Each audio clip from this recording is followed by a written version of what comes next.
Mallesham character తర్వాత మల్లేశం క్యారెక్టర్కి చేయడానికి ముందు తర్వాత ఏంటి దర్శిలో ఉన్న చేంజ్ ఏంటి? ది ఐడియా టు లుక్ ఏం లేదు సార్, ప్రతి ఒక్క వ్యక్తికి ఏదో ఒక టైంలో they want to look forward to excellency, some sort of we all look beyond everything. మనం ఏంటి అంటే ఇప్పుడు మనం చేస్తున్న పని ఏంటి, దీంట్లో ఇంకెంత లోతుగా వెళ్ళొచ్చు, దాన్ని ఎక్కడ దాకా దీన్ని తీసుకెళ్ళచ్చు అనేది. సో అది చూసే ధైర్యాన్ని ఇచ్చింది. అంటే నన్ను నేను ఎక్స్ప్లోర్ చేసుకునే ఒక ఎనర్జీ. మోస్ట్ ఇంపార్టెంట్లీ ఏంటంటే ఇప్పుడు సారంగపాణి జాతకం చేసే అంతవరకు తెలియదు అనమాట ఇలాంటి కథ నేను చేయగలను, ఐ కెన్ పుల్ ఆఫ్ అనేది. ఒక you tell the story and you become the story అంటారు కదా ఒక్కొక్కసారి. సో అలాంటి పరిస్థితుల్లో ఇప్పుడు ఏంటంటే మల్లేశంలో ఉండే ఆ స్పిరిట్ సమ్వేర్ నాలో ఉండిపోయి, ఇంకా I thought I should look beyond what I'm doing, explore my self, looking beyond what I'm doing exactly. నన్ను నేను ప్రశ్నించుకుంటూ నేను చేస్తున్న ఇట్లాంటి కథలు చేయాలి ఏంటని ఇవన్నీ ఆల్ ఆఫ్ దిస్ ఏంటంటే it all started from Mallesham. So అప్పుడు దాకా ఏంటంటే చేయొచ్చా చేయలేనా అని ఒక భయపడే ఒక వ్యక్తి నుంచి ఇది పాసిబుల్, మనం చేయొచ్చు, ఇంకాస్త కరేజ్ ఉండాలి, ఇంకాస్త ధైర్యం ఉండాలి అని ఒక చిన్న పుష్ అనమాట. అది చింతకిందిగా మల్లేశం గారిది నాకు ఇట్లా ట్రాన్స్ఫర్ అయింది. అంటే యాక్చువల్గా అంత ముందు వచ్చిన క్యారెక్టర్లకి ఆ తర్వాత నీకు పడ్డ క్యారెక్టర్లకి కంప్లీట్ వేరియేషన్ ఉంది.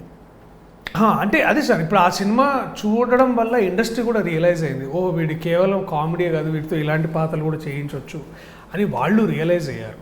సో అట్లా నాకు లూజర్ అని ఒక వెబ్ సిరీస్ వచ్చింది, ఆ తర్వాత సేవ్ ద టైగర్స్ వచ్చింది. సో ఇవన్నీ ఏంటంటే దట్ మన ఐడెంటిటీ ఒక సినిమా మార్చగలుగుతుంది కదా. ఒక శుక్రవారం మన కథ మారినట్టు అలాంటి కొన్ని శుక్రవారాలు కలిసిన తర్వాతే ఇలాంటి ఒక శుక్రవారం వచ్చింది మన కోర్ట్ అప్పుడు, మళ్ళీ ఇప్పుడు ఇంకోటి రాబోతుంది. సో ఇట్ ఈస్ మన ప్రతిసారి మనం ఎటువంటి ఆలోచనలు చేస్తున్నాం, దానికి ఎటువంటి డెసిషన్ తీసుకుంటున్నాం అనే దాన్ని బట్టి ఉంటుంది కదా సార్. సో మీ మీద మీ తాతగారి ప్రభావం ఎక్కువ ఉంది కదా? ఉందనే నమ్ముతున్నాను. అదేంటి? ఉంది. అంటే definitely I think his greatness is definitely మనం ఇవాళ మనం ఎక్కడున్నామంటే అసలు ఇంతకుముందు మన రూట్స్ ఎక్కడున్నాయని అనుకోవడంలో డెఫినెట్లీ మా ఇద్దరు తాతగారి ఇన్ఫ్లుయెన్స్ నా మీద ఉందని నేను నమ్ముతా తప్పకుండా. ఆయన స్టేజ్ ప్లేస్ ఏమైనా చూసారా మీరు? లేదండి, ఆయన పుట్టేసరికి నేను పుట్టేసరికి ఓకే, అది కూడా కరెక్టేనేమో, maybe the transformation of souls, I don't know. ఆయన చనిపోయిన ఒక 1 yearకి నేను పుట్టినట్టున్నా నేను.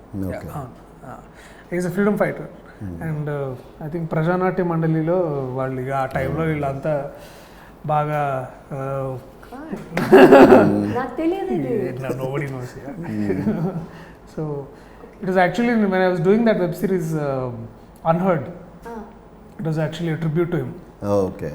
ఎందుకంటే అందులో నేను I played freedom fighter who's, అంటే ఏమైందంటే నేను కొంచెం జస్ట్ ఈయన పేరుతో ఇంకొకరు ఉన్నారని వేరే ఊర్లోకి వెళ్ళి వాటిని బట్టి వాడిని చంపేశారు అనమాట. సో ఈ సర్వైవ్.